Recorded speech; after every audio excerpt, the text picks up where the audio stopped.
record ahead of time and schedule out, being able to rerun old content when I need a break. Discovery happens at any point. People are going to come in at all sorts of points in your podcasting journey. Those things do wonders. They're great.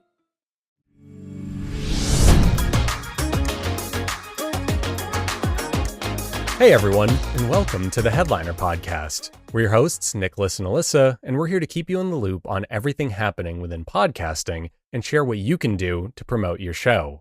So Alyssa, what are we talking about today?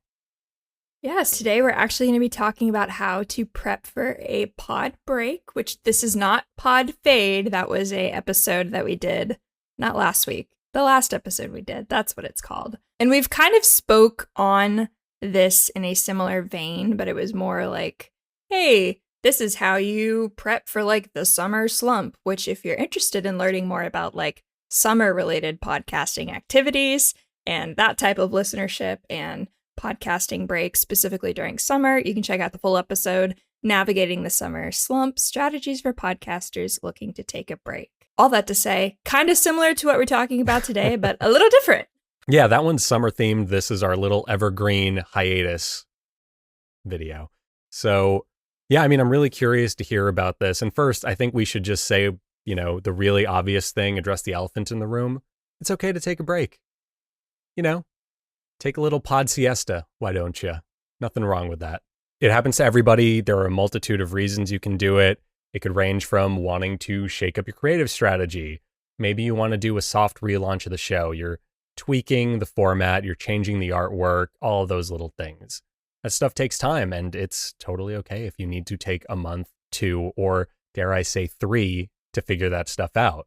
Yeah, and just for some extra context, why is Headliner talking about this again? Well, we're taking a break. We've got a lot going on. People are moving around. It's summertime for us, so it does get a little bit busy. But this is kind of some of the things that we're going to be doing over our pod break. And then we've also talked to the amazing geniuses over at Reddit and asked questions about like, hey, what have you done if you've ever taken a break, or do you have tips, that kind of stuff. So a lot of this is going to be going through like A, what we're going to be doing, and then B, straight from the source. We talked to podcasters and got some really awesome answers. So we're going to just really be sharing all of those tips today. Yeah, okay. So with that out of the way, let's dive in, shall we?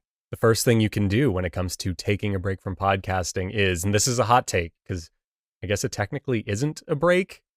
You could just pre-schedule some stuff, record ahead of time if your format allows it. Maybe not helpful if you're a news show. Don't take random stabs in the dark over what'll happen. But, you can always just batch create your content and then schedule it out. And you can do the same with your social posts and what have you. Exactly. And we got, again, from the amazing people over at Reddit. So Dave Jackson, the head of podcasting at Podpage, he actually responded back to our little like, hey, what should we do things? And he said, just like you said, record ahead of time and schedule out.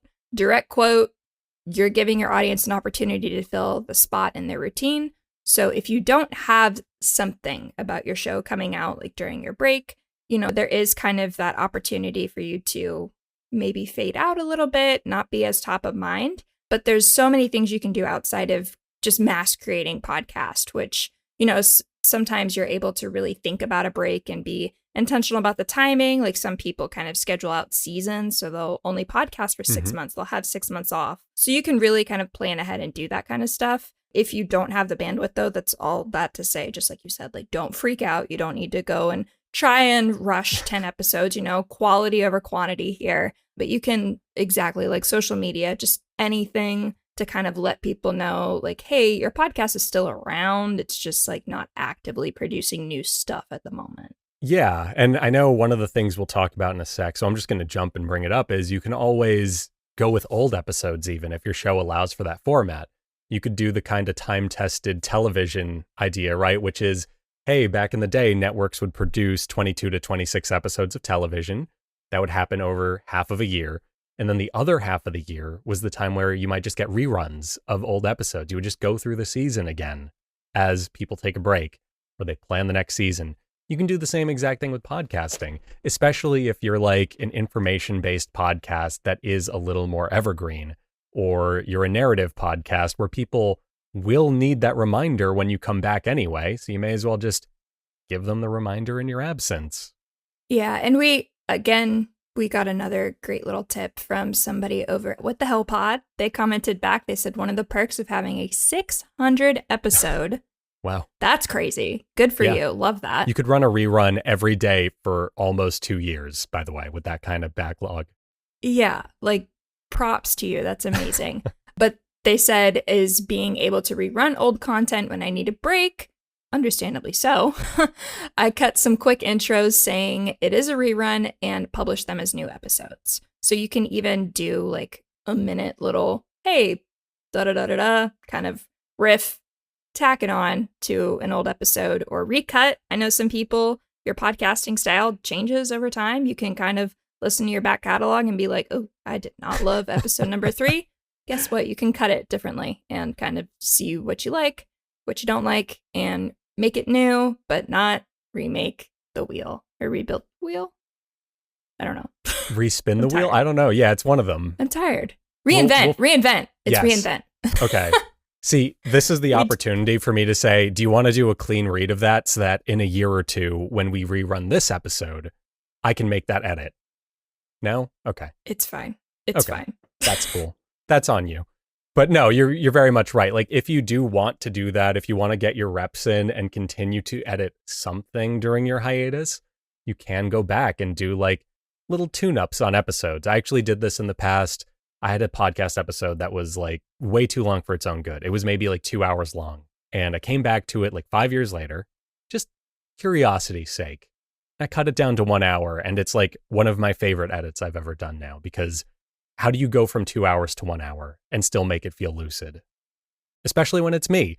I barely sound lucid on a daily basis. I was going to say, we struggle with basic slogans here. We need an obvious break, but that's okay. We're trying. Yeah. But no, I mean, very much you can do that. And I think it is, if you plan to come back anyway, I know, you take the break because you want to like be away from podcasting. I think keeping your foot in the door by recutting at least 1 or 2 episodes is great. It shows you're still invested in the programming, and it gives people the opportunity to familiarize themselves with your old stuff without necessarily having to deal with the growing pains or skip out on like the things you've already improved at. And like you said, discovery happens at any point for podcasters, especially if you are doing something kind of outside of your RSS feed to promote and grow your show. So people are going to come in at all sorts of points in your podcasting journey. So something old isn't necessarily old to them. It could be new. So it never hurts. You can always, kind of rebatch, repurpose. It's, something we love to do and something we're always singing the praises of here at Headliner. Right. That's our whole thing. Food for thought. Exactly. Yeah. And to build off of that, the host of the What the Hell Pod had mentioned that he cuts quick intros saying, hey, it's a rerun and all that stuff. Something else you can do if you're doing that is you can actually tell people, I'm going to be back on this day with a new season about X. And you can start a little vague if you don't know what that stuff is when you start doing the reruns or the re-edits. But as your show starts to come back and you start to ramp stuff up, you can actually communicate that with people and tell them this is what you're going to get on this day. It's that old TV model of like the season premiere of this show on this date. And you're going to get excited for it.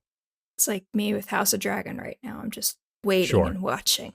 Yeah, right. You can't watch anything on HBO Max without a House of Dragon ad right now for that reason. I know. So. Next week, I'm pumped. Well, there you go. I'm just nodding politely because I haven't even seen Game of Thrones. I know. We're going to have to take that one off of the podcast. We'll take that off, Mike. Because that's a crime, but that's fine. Anyways, something that you had just mentioned, please, if you're taking a break, tell your audience. If you can tell people when you're back, awesome. Do that. If you're not sure, that's fine, but let people know that you're taking a break and that you do plan on coming back and you're not hitting pod fade. Communication. It's fun. That's the slogan for communication today. It's a two-way street. It's a two-way street. Yeah. No, I mean, I kind of think about like that meme of the guy in the party where he's like in the corner and he's like, they don't even know I'm on hiatus. And then like everyone around him is partying and they're like, yeah, we don't know because you didn't tell us. Don't be that guy. This also marks the second podcast in a row where I made some allusion to a party and somebody just leaving unexpectedly. But I was going to bring up the bag of ice, but I was like, no, I don't have a clean way to do it in my brain, so I'm going to ignore it. But I'm glad that you mentioned it. Well, there you go. We're also running out of analogies here, so. Yeah, we need a break to refresh all the analogies. And then something kind of secondary to telling your audience, again, this comes from Dave Jackson, direct links to listening for old episodes. So if you're like, I love episode 23, and it's good, it's relevant, put it out there. But a direct link to listen to the actual episode, not just like, hey, follow the podcast. I mean, hey, follow the podcast is great, but sure. If you especially want to have that continued listenership throughout breaks, quick little tweets or whatever they're called, little thread posts saying like, hey, while I'm on a break, here's a great episode that talks about blah, blah, blah, blah, blah. Here's the here's the link to listen. Those things do wonders. They're great. Yeah, I mean, it's your classic marketing 101 thing. Yeah, you could say follow this or check this out. That's good for awareness.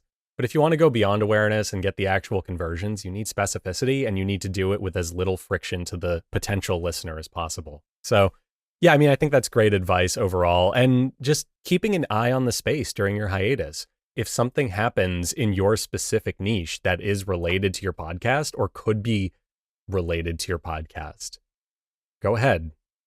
That's going to be a rerun next week, right? Like, you want to make sure that your stuff, just because it's a rerun doesn't mean it can't be relevant. Like, I'm convinced that Taylor Swift is getting married in the month of June. In June, we're in the middle of June. I'm convinced it's happening. Do we have an episode about how hosts spark engagement that's semi-centered around when Taylor Swift went on the New Heights podcast? Yes. Am I cutting that and going to try and rerun that? Yes. I'm ready. I'm convinced. Yeah. I'm also getting married this month, so my brain's also like, hey, marriage. Well, there you go. But that's separate. That's a better excuse to run a Taylor Swift rerun than mine, which is, oh yeah, Taylor Swift did a song for Toy Story 5. That's close enough. Yeah, it's all relevant. it all adds together somewhere. There's a little murder board somewhere with the picture of Woody from Toy Story, Taylor Swift, and then a podcast mic. Exactly. With yarn connecting them. But exactly. Yeah. Invisible strings, man. But yeah, I mean, on the subject of the reruns and all of that, you can also always do best of episodes or clips even, right? You could just run clips on social media. Hey, here's a clip from episode 27 about Taylor Swift and whatever, the New Heights podcast. Hey, if that's relevant and you put that on social media, you are tailoring your content to the algorithm. You didn't even have to post it as a rerun on your pod feed necessarily, although it certainly would help. But it's all those little awareness tactics and stuff like that. And one of the other things that one of the amazing geniuses over at Reddit said is, if your show lends itself to best of style clip show or re-release of episodes, like from the vault type content, do that. So you can even string, especially if you have tools like Headliner, you probably have just all of these clips just sitting. You can just string them together in a coherent way. Don't just, you could do it random, I guess. I don't know. It's your show. You do whatever. But you can create an entire episode out of all of these amazing little social clips that you have. Yeah, absolutely. And I think there's something really powerful about that. It didn't even like cross my mind. But yeah, you could absolutely use Headliner for something like that. Because if you sign up and you use automation with us, you're getting like 10 clips an episode. So all you would have to do is pick a couple of episodes, go through the clips and decide, hey, this is here, this goes here. Let me go, record the bridge. Segues everything together. I think that's a great idea. It's super interesting. I've never heard of that, never thought of that. Going to try it for sure. Loved it.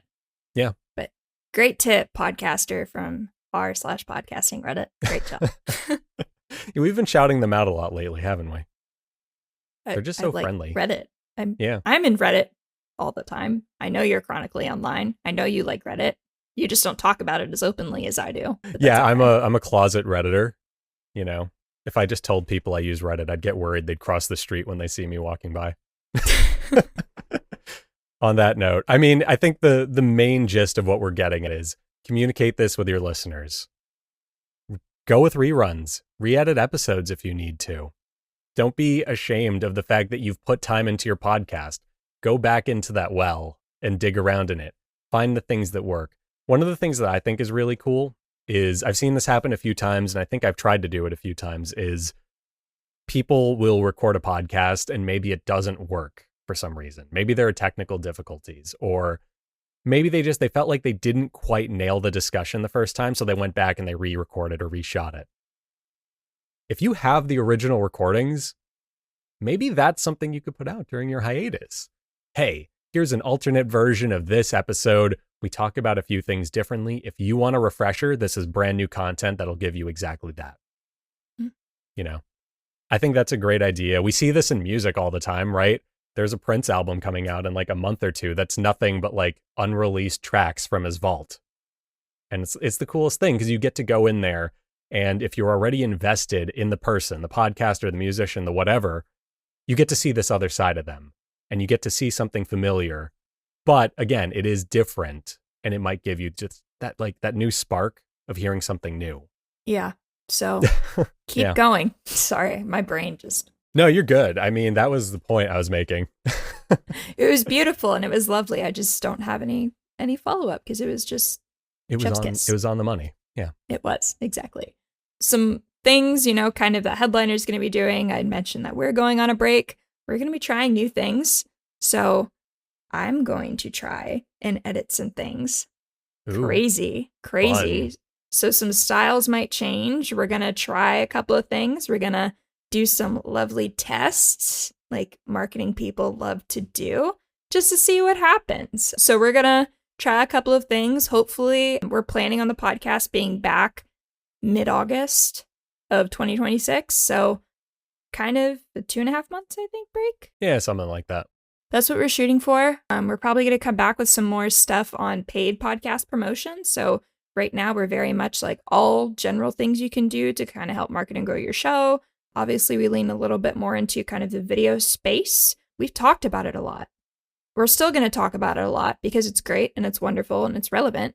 But we are definitely going to try and come up with some more specific content around like paid tactics and that kind of stuff, which is kind of the other side of the Headliner business that we do.